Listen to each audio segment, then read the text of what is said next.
आज का टॉपिक है फॉर फीचर ऑफ शेयर। आपके चैप्टर में एक्चुअल में नॉर्मली देखोगे for feature and re issue of share दिखेगा। तो री इशू का लेक्चर हम अलग रिकॉर्ड करेंगे। उससे पहले हम लोग फॉर फीचर ऑफ शेयर को समझेंगे। फॉर फिट करना किसे कहते हैं मालूम है आपको? बिना टाइम को बर्बाद किए हुए हम लोग सीधे मुद्दे पर आते हैं। फॉरफिट का करना मतलब जब्त करना होता है। फॉरफिट करना मतलब जब्त करना होता है। सीधे सीधे हम मुद्दे पर डिस्कशन कर लेते हैं और फिर मैं आपको इसके डिफिनेशन वगैरह को समझा दूंगा। देखो, कोई भी शेयर होल्डर किस दिन बन जाता है मालूम है? जब वो एप्लीकेशन मनी दे देता है और उसे शेयर अलॉट कर दिया जाता है तो वो क्या बन जाता है? शेयर होल्डर बन जाता है। मतलब होता क्या है कि मान लीजिए मेरी कंपनी है, हमने आपको शेयर जारी कर दिया। आम पब्लिक को हमने पहले तो इनविटेशन देते हैं। आपने हमारे पास एप्लीकेशन किया। क्या किया आपने? एप्लीकेशन किया। सपोज एक शेयर 10 रुपए का है, मान लीजिए। यहीं से मैं आपको एग्जाम्पल पहले दे देता हूं, फिर आपको समझ में आ जाएगा। सपोज कर लीजिए एक शेयर है 10 रुपए का।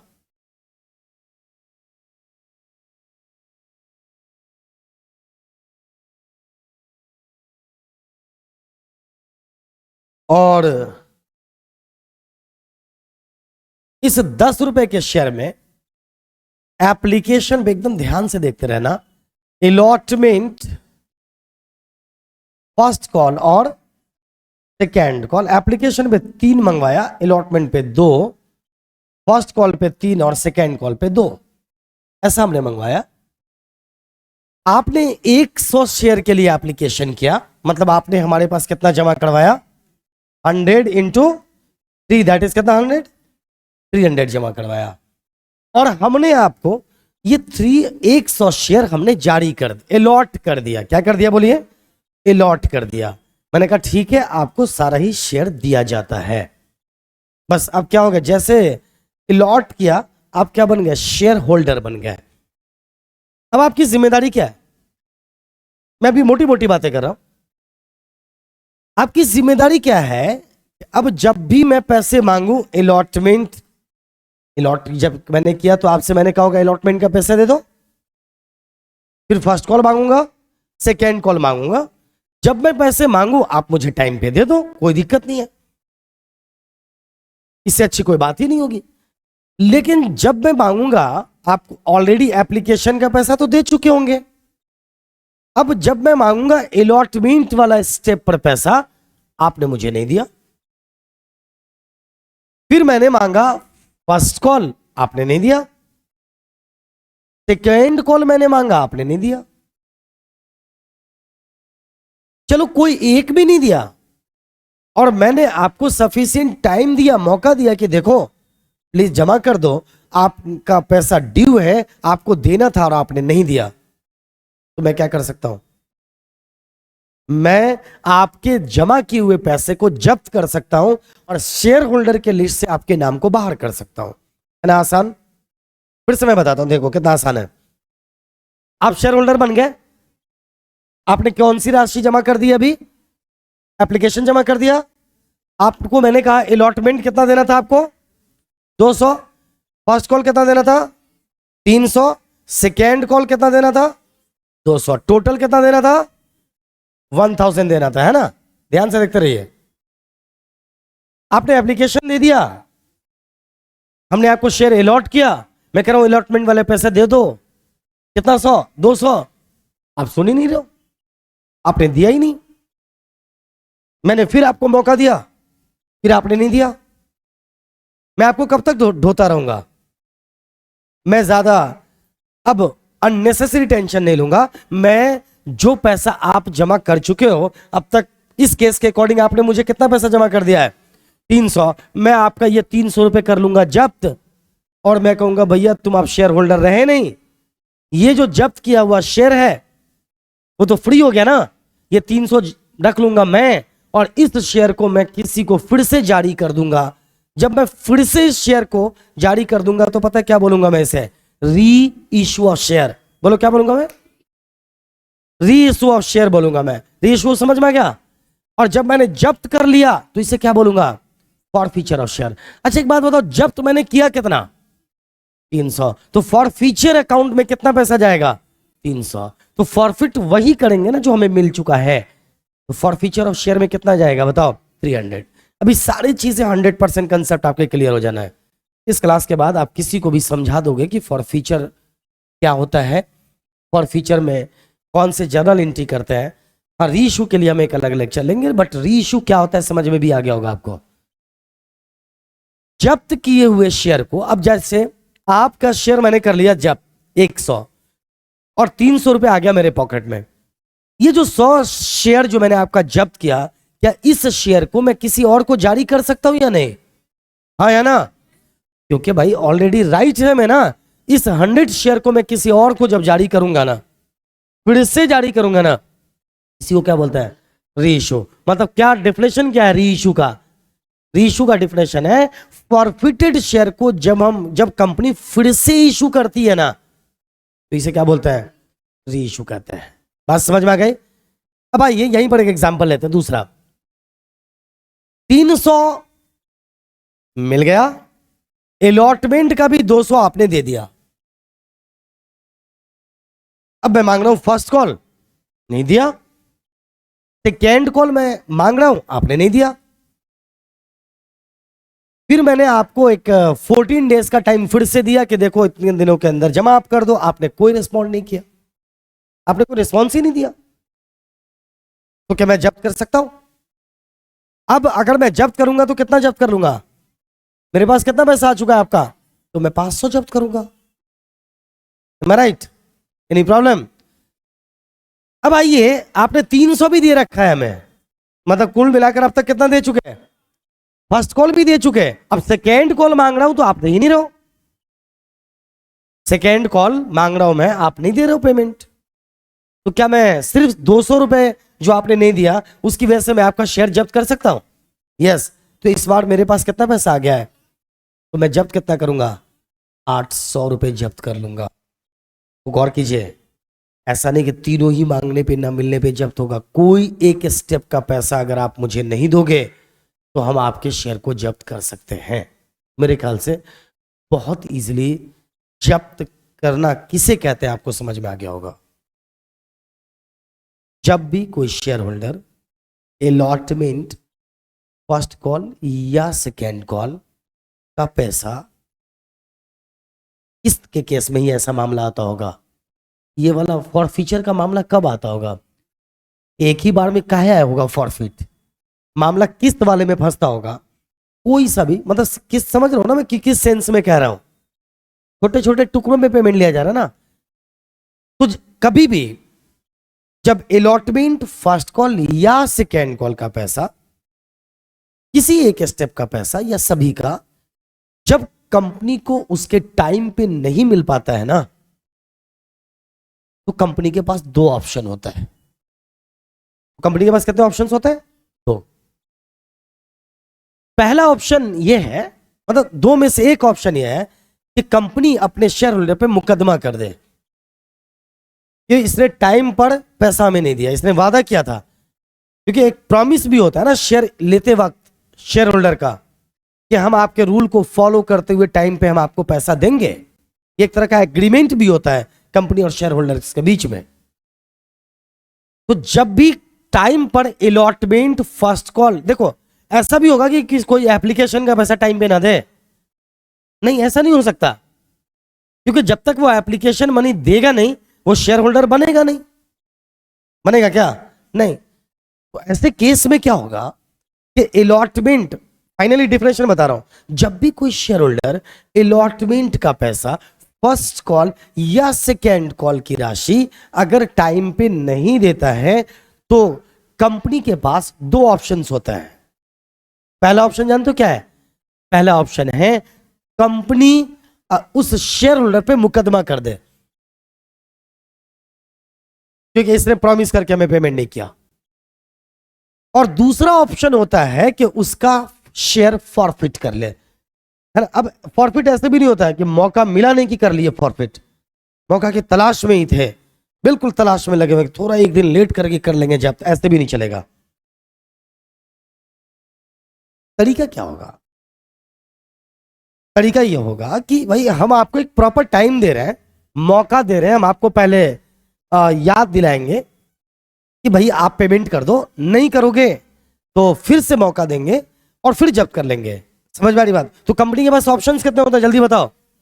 कंपनी के पास दो ऑप्शंस हैं, क्या? मुकदमा करने का और दूसरा फॉरफिट करने का। लेकिन कंपनी प्रायोरिटी किसको देती है, मुकदमा करने को कि फॉरफिट करने को?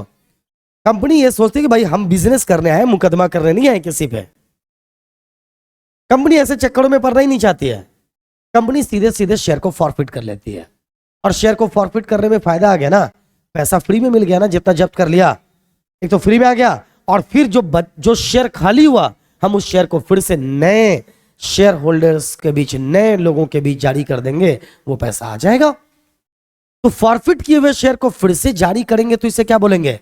Reissue share. और अगर पेमेंट ना मिले, किस स्टेप पे नहीं मिल सकता है? अलॉटमेंट फर्स्ट कॉल या सेकेंड कॉल का ना मिलने की वजह से जो हम शेयर रख लेंगे, इसे ही क्या बोलेंगे? फॉरफीचर ऑफ शेयर बोलेंगे। राइट? Any problem?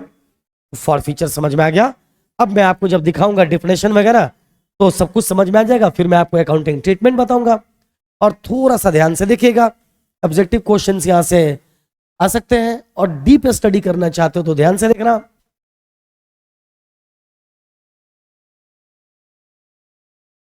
देखो, meaning of forfeiture share. The term forfeit means taking away of a thing और property on breach of condition और डिफॉल्ट। जब्त करने का मतलब होता है जब भी कभी किसी कंडीशन को आप तोड़ेंगे, है ना, या आप डिफॉल्टर होंगे, तो जब्त चीजों को किया जा सकता है। A shareholder is liable to pay all the call made by the company within the stipulated time. मतलब कि एक शेयर होल्डर लेबल है, स्टिपुलेटेड टाइम के अंदर अंदर वो पेमेंट कर दे। आगे कह रहा है, if a share holder fails to pay allotment money and और call money, first call and second call, due on the shares held by him, the company has right to forfeit such share. यही बात तो मैंने बताया आपको, पहले ही बता दिया ना। अगर सीधे सीधे इस बात को ऐसे बताते तो आपको शायद समझ में, इजिली समझ में आ गया होगा। चलिए आइए नेक्स्ट पॉइंट। अब अगली बात ये देखेंगे कि ये इफेक्ट क्या होता है शेयर को जब्त कर लेने का। अगर मैंने आपके शेयर को जब्त कर लिया तो इसका क्या इफेक्ट होगा?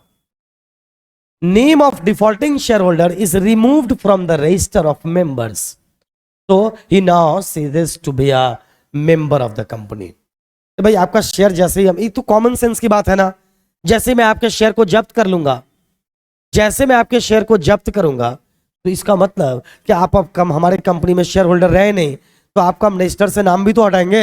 अब हमारा और आपका कोई रिलेशन नहीं रहेगा। अब उसका नाम आएगा जिसको हम आपका शेयर देंगे।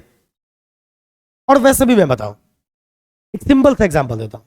एक आदमी ना किसी को अपना मकान बेचना चाहता है, बात हो गई, उसे 2 लाख रुपए दे दिया कि ठीक है 2 लाख अभी रखो आप, और बाद में आपको इतने दिनों में मैं आपका पेमेंट करके मैं आपका मकान अपने नाम लिखवा लूंगा। वो 2 लाख नहीं दिया, तो यहाँ पर क्या लगता है? एक होता है देखो अर्नेस्ट मनी होता है और एडवांस मनी होता है, दोनों एक अलग अलग चीजें, ये एक्ट की बात है।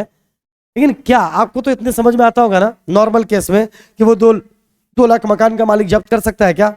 यस, कर सकता है, क्योंकि आपने टाइम पर पेमेंट नहीं किया। तो कहने का सेंस ये है कि बस वही बात है, यहां पर आपने टाइम पे पेमेंट नहीं किया, आपके दिमाग में ये भी आएगा, कंपनी ये भी तो कर सकते कि चलो जो पैसा अब तक दे दियो वो तुम रख लो और तुम्हें अब मेंबर नहीं रहने देंगे। लेकिन ऐसा नहीं होता है। जो पैसा कंपनी के पास, अगर आपका केस है, मान लो आपने मेरे पास जमा कर दिया है, तो अब मैं आपको लौटाऊंगा नहीं, इसी को जो मिल गया। अच्छा, फॉरफिट किसको करेगी कंपनी? जो मिल गया उस राशि को, या जो मिलने वाला था उसको? अरे जब तो मैं वही करूंगा ना जो मेरे पास आ गया है। कई बार बच्चे कंफ्यूज होता है। तो फॉरफीचर, आप देखो, ये जो जब्त करके पैसा ले लेते हैं ना, इस पैसे को हम कौन से अकाउंट में भेजते हैं? शेयर फॉरफीचर अकाउंट में। कौन सा? एक अकाउंट ओपन करते हैं, और इस पैसे को हम किस अकाउंट में रख देते हैं? शेयर फॉरफीचर अकाउंट में। क्लियर? आइए फिर अगला कह रहा है forfeited share then ceases to be a part of the share capital. This means reduction in share capital. अब जैसे कैपिटल घट जाएगा, क्या हो जाएगा बोलो? कैपिटल तो घट ही जाएगा ना। जैसे ही हम क्या करेंगे यार, जैसे हम शेयर फॉरफिट करेंगे तो कैपिटल घटेगा नहीं घटेगा? तो that is reduction in share capital. Defaulting share holder losses all his right of share holder in the company and the amount already paid by him is forfeited. अरे बात तो यही है ना, कोई दिक्कत है क्या इसमें? नहीं। जैसे ही कोई शेयर होल्डर का शेयर जब्त कर लिया जाएगा तो उसके राइट्स वगैरह भी सारे खत्म हो जाएंगे, तो बाकी टेंशन आपको लेने की जरूरत नहीं है। Forfeited amount is transferred to in separate account called forfeited share account. ध्यान दो क्या है, कौन से अकाउंट में भेजेंगे? फॉरफिटेड शेयर अकाउंट या शेयर फॉरफीचर अकाउंट, आप कुछ भी यूज कर सकते हो। तो फॉरफिटेड शेयर अकाउंट में उस पैसे को भेज दिया जाएगा जैसे कि मैंने आपको कहा, and it is shown in the liability side of the balance sheet. और ये फॉरफिटेड शेयर अकाउंट को किधर भेज देंगे हम? बैलेंस शीट के लायबिलिटी साइड में हम इसको दिखा रहे होंगे। अब इसका यूटिलाइज कहां होगा वो बात की बात है। अब आइए नेक्स्ट मुद्दे पर, 5 मिनट और हम लोग डिस्कशन करेंगे, बातें खत्म हो जाएंगी। The model articles of association of a company limited by share as contained in table of Companies Act 2013 provided as follow in regard to forfeiture of share। देखो फॉरफीचर ऑफ शेयर से related बातें table F में दिया गया है। कौन से? Companies act 2013। देखो हम लोग जो पढ़ रहे हैं ना, कौन से प्रोविजन को पढ़ रहे हैं? कंपनीज एक्ट 2013 के प्रोविजन को पढ़ रहे हैं। वैसे कंपनीज एक्ट आया कब था? 1956 में पहली बार, 1956 में। लगातार इसमें अमेंडमेंट होते रहा है। अब चूंकि आपसे अगर पूछा जाए कि अभी हम लोग कौन से कंपनीज एक्ट को पढ़ रहे हैं, ये आफ्टर अमेंडमेंट 2013, तो फॉरफीचर ऑफ शेयर से रिलेटेड बातें कहां पर दी गई है? टेबल ऑफ में, एफ में। क्लियर? तो यहां पर क्या है ना, procedure of forfeiture of share, इस पर ध्यान दीजिएगा आप। इसका प्रोसीजर कहां दिखाया गया? टेबल एफ में। कैसे? तो प्रोसीजर में नॉर्मली बताता हूं। The article of association must empower the company to forfeit the share। मतलब देखो आर्टिकल ऑफ एसोसिएशन में ये चीज मेंशन होना चाहिए कि कंपनी शेयर फॉरफिट कर सकती है। ध्यान से देखिए, शेयर फॉरफिट कर सकती है कंपनी, ये कहां पर लिखा होना चाहिए? पहला स्टेप। देखो आप यूं ही फॉरफिट नहीं कर लोगे। मैंने इससे पहले क्या कहा? किसी एक शेयर होल्डर ने पैसा दिया नहीं कि आप इसी जुगाड़ में बैठे थे, एक दिन लेट किया नहीं कि आपने उसको जब्त कर लिया। नहीं भैया जब्त हो गया, मतलब किसी की गलती का इंतजार कर रहे थे जैसे, ऐसा नहीं। आपकी सोच पॉजिटिव होना चाहिए। अगर कोई व्यक्ति, देखो सिंपल बात बताएं, टाइम पे पैसा नहीं दे पाया, ठीक है, नहीं दे पाया, कोई शेयर होल्डर नहीं दे पाया, एक दिन लेट हुआ कि जब्त कर लोगे? नहीं। हो सकता है कुछ परेशानी आ गई होगी, हो सकता है कि एक माइंड से उतर भी गया होगा, तो ऐसा क्या करें? अब तुरंत उसको जब्त नहीं कर सकते आप उसको मौका दीजिए। कंपनीज एक्ट 2013 के टेबल एफ में यही चीज बताया गया है कि आप फॉरफिट करोगे अगर शेयर, तो कौन सा प्रोसीजर फॉलो करोगे। आपके एग्जाम में थ्योरी क्वेश्चन भी आ सकता है कि आप बताइए फॉरफीचर और शेयर के प्रोसीजर्स क्या है। समझ में आ रही बात? पहला स्टेप क्या है? पहली बात तो ये ध्यान रखिए प्रोसीजर में कि आर्टिकल ऑफ एसोसिएशन, जिसको हम अंतर नियम भी कहते हैं, मैंने आपको बताया हुआ है एमओए एंड एओए का डिफरेंस, याद है ना? इसका आप वीडियो भी अपलोडेड है ना। एमओए एंड एओए को आप लोग एक बार कंफर्म कर लीजिएगा। तो एओए में इसको मेंशन किया गया होना चाहिए। Clear? Generally, the article of association lay down the procedure to be followed at the time of forfeiture। Clear? अब यहां पर है a clear 14 days notice must be given to the defaulting shareholder। कितने का नोटिस दिया जाना चाहिए? 14 days का नोटिस दिया जाना चाहिए कम से कम। 14 डेज का नोटिस अगर आपने नहीं दिया तो आपको इस शेयर का मतलब आप 14 दिन के नोटिस के बगैर आप शेयर को जब्त नहीं कर सकते। आगे, the notice should be clearly stated that in case of default by the share holder the share would be forfeited by the company. फिर आपको यह बताना होगा, उसमें क्लियर लिखा होना चाहिए। आप नोटिस सिर्फ दे देने से नहीं होगा, आप उसमें लिखो कि अगर आप इतने दिनों के अंदर पेमेंट नहीं करोगे तो हम आपके शेयर को जब्त कर लेंगे। Resolution of forfeiture of share must be passed by the board of directors. प्रस्ताव पारित करना भी जरूरी है। किसके द्वारा? बोर्ड ऑफ डायरेक्टर्स आपस में प्रस्ताव पारित करेंगे कि हम इसका शेयर को जब्त कर लेंगे। फाइनली लास्ट में the defaulting share holder should be inform about the forfeiture of shares. और बाद में हम मैसेज दे देंगे, अगर ये सारी चीजों को फॉलो नहीं किया फिर भी शेयर होल्डर ने, तो हम उसको लास्ट में उसको इन्फॉर्म करेंगे कि आपके शेयर को फाइनली जब्त कर लिया गया है। मेरे ख्याल से बातें समझ में आ गई होंगी। Any problem you have? मेरे ख्याल से आपको कोई दिक्कत अब नहीं होगी। तो फाइनली अब तक मैंने क्या समझाया आपको कि फॉरफीचर ऑफ शेयर क्या होता है ना। इसके लिए हमें कौन से प्रोसीजर को फॉलो करना चाहिए। आपने ये भी देखा कि इसके इफेक्ट्स क्या होते हैं। Am I right? कोई दिक्कत है आपको?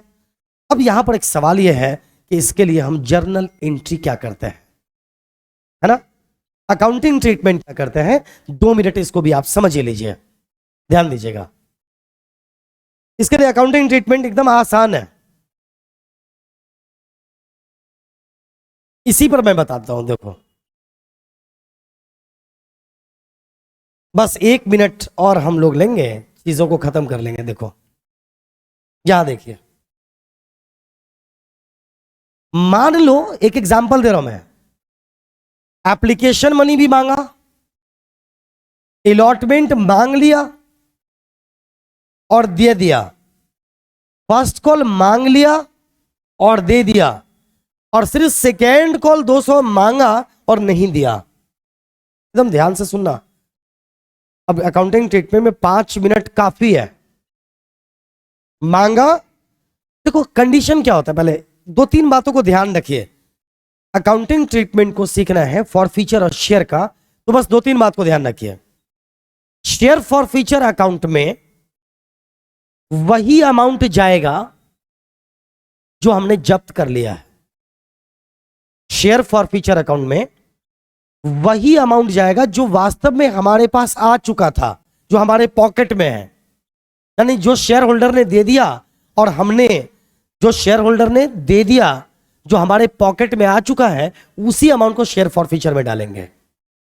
और एक बात और, उसकी वजह से जितना शेयर कैपिटल क्रेडिट हो चुका है उतना शेयर कैपिटल को डेबिट करेंगे। ध्यान से सुनना, जितना शेयर कैपिटल क्रेडिट हो चुका है उतना ही शेयर कैपिटल को डेबिट करेंगे। ये 2 बात भी अगर तुमने दिमाग में रखा हुआ है तो आपका फॉरफीचर का एंट्री तैयार है। मैं क्या कह रहा हूं, मैंने क्या कहा, ध्यान दे रहे हो आप? हम ये देखेंगे कि कितना पैसा हमें मिल गया है, जितना मिल गया है फॉरफिटेड शेयर अकाउंट या शेयर फॉरफीचर अकाउंट में उतना ही पैसा भेजेंगे। एक बात समझ में आ गई? एक क्या, कौन सा अकाउंट? Share forfeiture account. यहां पे मैंने आपको दिखाया था, ध्यान से देखिए, फॉरफिटेड शेयर अकाउंट या शेयर फॉरफीचर अकाउंट। तो फॉरफिटेड शेयर अकाउंट भी आप लिख सकते हैं, कोई दिक्कत नहीं है, ठीक है ना। 2 बातें मैंने समझाई। क्या? पहला, पहले ध्यान दो, फॉरफिटेड शेयर अकाउंट में, फॉरफिटेड शेयर अकाउंट में हम कौन सा अमाउंट भेजेंगे? जो हमें मिल चुका है, जो हमारे पॉकेट में आ गया है। हम इसको फोकस क्यों कर रहे हैं मालूम है? क्योंकि यहां पे बच्चे गलती करते हैं। अरे फॉरफिट उसे ही करेंगे नहीं यार, जब्त किसे करेंगे? जो मेरे पास है, जो है ही नहीं उसको कैसे जब्त कर लेंगे हम? जब्त करने का मतलब है जो मेरे पास है उसको जब्त कर लेंगे। तो शेयर फॉरफीचर अकाउंट में कौन सा अमाउंट जाएगा? जो हमें मिल चुका है। अगली, एक बात और याद रखिएगा, बार बार इसको सुनना, लिख लेना एक पॉइंट पर और उसको चिपका लेना 2-4 दिन के लिए अपने घरों में। क्या? उसकी वजह से, उस शेयर होल्डर की वजह से जितना शेयर कैपिटल क्रेडिट हो चुका है उतना शेयर कैपिटल क्या करेंगे? डेबिट करेंगे। समझ रहे हो? अब आइए यहां देखिए, मैंने क्या कहा, मान लो एप्लीकेशन दे दिया, एप्लीकेशन कितना दे दिया? 300, अलॉटमेंट दे दिया, फर्स्ट कॉल, सेकेंड कॉल, तो इसका हमारे पास पैसा कितना आ गया? हाँ 800 आ गया। नहीं, कितना आया? तो शेयर फॉर फ्यूचर में कितना जाएगा पहले ये बताओ? Forfeited share account, yes, share forfeiture account कोई बात नहीं, में कितना जाएगा? बोलो 800, कोई दिक्कत? Very good. एक बात बताना, इस आदमी की वजह से, इस आदमी की वजह से कितना शेयर कैपिटल क्रेडिट हो चुका है? 1000। पता है क्यों? एक बात बताओ, तुम ध्यान रख करो थोड़ा पिछला, कि जब तुम शेयर मांगते हो, जब तुम शेयर मांगते हो तो एंट्री क्या करते हो? मांगते हुए ही शेयर कैपिटल क्रेडिट कर देते हो ना। देखो, पैसा जब मांगते हो ना तुम, allotment, first call and second call, उसी वक्त पैसा मिलने से पहले शेयर कैपिटल तुम क्रेडिट कर चुके होते हो। तो इस आदमी की वजह से 1000 रुपए से शेयर कैपिटल क्रेडिट हो चुका है। यहां तक तो मिल ही गया तो क्रेडिट होगा ही, लेकिन जैसे ही हमने मांगा होगा ना, हमने उसी समय इसको शेयर कैपिटल को क्रेडिट कर दिया होगा। यस या नो? हाँ या ना? तो इस आदमी की वजह से शेयर कैपिटल कितना क्रेडिट हो चुका है? 1000। तो डेबिट कितना से हो गई है? 1000 से। तो ध्यान से देखिए, एंट्री क्या होगा मालूम है ना? शेयर कैपिटल अकाउंट डेबिट कितना? 1000 to share forfeiture account कितना? 800। कोई दिक्कत? 800। 200 जो घट रहा है इसमें क्या लिखेंगे? टू शेयर सेकेंड कॉल, क्योंकि 200 किस पर नहीं मिला, तो सेकेंड आपने एंट्री क्या किया होगा मैं बताता हूं। सेकेंड कॉल मांगने की एंट्री आपने क्या किया होगा मालूम है? Share second call account debit to share capital, share second call account debit to share capital. Am I right? क्या लिखा होगा आपने? Share second call account debit to share capital. तो आपने जो डेबिट किया हुआ था उसको आपने क्या कर दिया? क्रेडिट कर दिया। जो आपने डेबिट किया था उसको क्या कर दिया आपने? क्रेडिट। जो क्रेडिट हो चुका था उसको आपने क्या कर दिया? अब एक एग्जांपल और देकर बात खत्म करता हूं। आपके दिमाग में क्वेश्चन आ गया होगा, पता है क्या? सर अगर ऐसा हो, ये भी नहीं दिया, ये दोनों नहीं दिया, मांग लिए यहां तक नहीं दिया, फर्स्ट कॉल भी मांगे नहीं दिया, सेकेंड कॉल तक भी मांगे और नहीं दिया, और ये दोनों दे दिया है, तो बताओ कितना मिल गया? तो शेयर फॉर फ्यूचर अकाउंट में कितना जाएगा? कितना जाएगा? 500 जाएगा। बताइए शेयर फॉर फ्यूचर अकाउंट में कितना जाएगा? 500 जाएगा। अब इसकी वजह से शेयर कैपिटल कितना से क्रेडिट हो गया? क्योंकि मांगे नहीं दिया, इसका मतलब जैसे ही मांगते हैं शेयर कैपिटल सारा मांगे तो शेयर। अब बताओ यहां पर क्या हो जाएगा मालूम है? शेयर कैपिटल अकाउंट डेबिट कितना? 1000। अगला पॉइंट देखो, to share forfeiture account में कितना जाएगा? 500। उसके बाद टू शेयर फर्स्ट कॉल में कितना? क्योंकि फर्स्ट कॉल डेबिट कितना से रहा होगा? 300, इसलिए क्रेडिट कर देंगे। And to share second call कितना? तुम लोग मास्टर हो गए इसके। अब एक बात और, बस अंतिम बात, मान लो हमने एप्लीकेशन वाला पैसा तो आ ही गया होता है, अलॉटमेंट मांगा दे दिया, फर्स्ट कॉल मांगना दे ही नहीं रहा, और सेकेंड कॉल मांगना जरूरी है क्या फॉरफिट करने से पहले? नहीं, सेकेंड कॉल मांगने से पहले हम फॉरफिट कर सकते हैं शेयर को। यस। अब सेकेंड कॉल वेट करना जरूरी नहीं है। अगर मैं ये बात अभी नहीं बताता तो मामला अधूरा रह जाता। तो सेकेंड कॉल को मांगना जरूरी नहीं है। तो ऐसे में क्या करेंगे? बोलो, अब तक हमने इससे कितना मांगा? 800। तो शेयर कैपिटल कितना से डेबिट है? अब बोलो, शेयर कैपिटल अकाउंट डेबिट कितना? अरे मांगा 800 तो 800 ही से ही डेबिट होगा, कॉमन सेंस लगाइए। कितना से? अरे जो मांगा ही नहीं है अभी वो कैसे शेयर कैपिटल क्रेडिट हो गया होगा? जो मांगेंगे वहीं तक को क्रेडिट होगा ना। तो क्रेडिट कितना से था? डेबिट, क्रेडिट 800 थे था, इसलिए हम डेबिट कितना से करेंगे? 800। और आज कितना गया है? शेयर फॉर फ्यूचर अकाउंट कितना? और उसके बाद मांगा क्या था? शेयर फर्स्ट कॉल कितना? 300। ये रहा आंसर। अब इसको बार बार जाकर आप घर पे चेक करेंगे, इजिली चीजें समझ में आ जाएंगी। मेरे ख्याल से इतना काफी है। बहुत सारे बच्चे नहीं आए, उनको एक लेक्चर सपोर्ट मिल जाएगा। ओके, तो चलिए फाइनली आज के लिए इतना काफी है। Best of